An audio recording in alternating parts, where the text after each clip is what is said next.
This is the DrunkDeer G65, or maybe better known as the Wooting Killer. The DrunkDeer team were kind enough to send me out one of these for review, so in this video I'll give my honest overall opinion on the keyboard and talk a little bit about why you might want to consider purchasing this for yourself. For a price of only $117, you can get yourself a high quality keyboard with rapid trigger, smooth magnetic switches, as well as the ability to adjust the key sensitivity.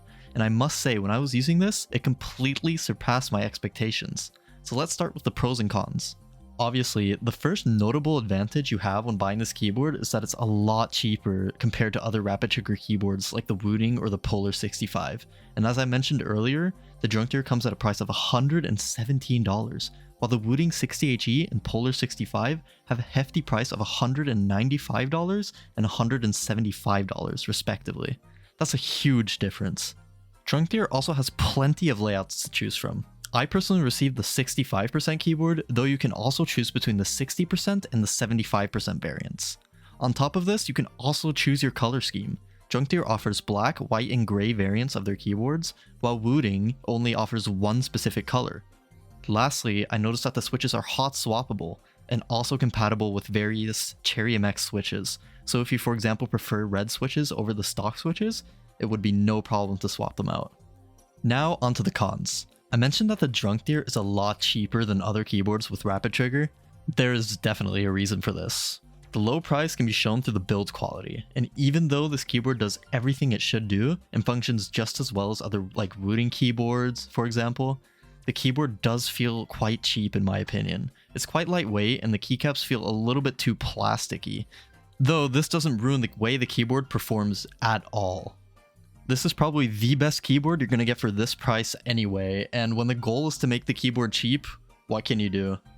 Personally, I'm not the biggest fan of DrunkDeer's stock switches because they feel a little bit too light and smooth for my liking, but this is just personal preference because I'm sure a lot of people actually prefer that. The third and last con is probably going to have to be the software, because there isn't really any specific application for it and you have to access it through DrunkDeer's website every time you want to change something. But there's definitely a lot of room for improvement here.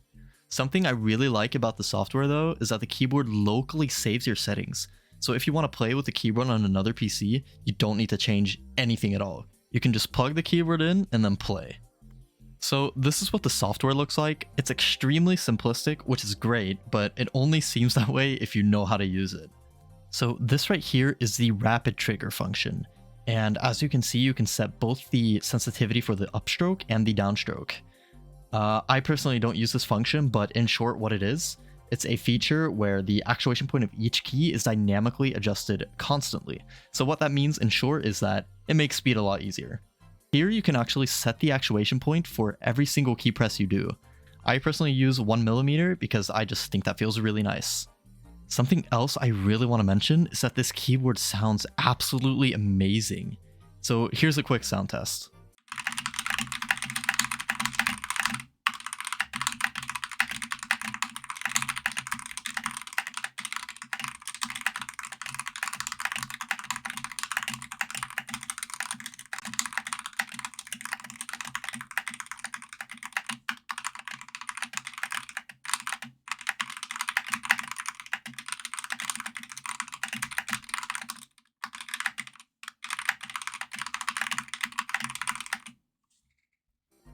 Now for the DrunkDeer's performance. I used it actively for around a month and a half, and even though it took me a while to get used to, I still managed to set a 1000 pp score as well as some additional 900s and 800s.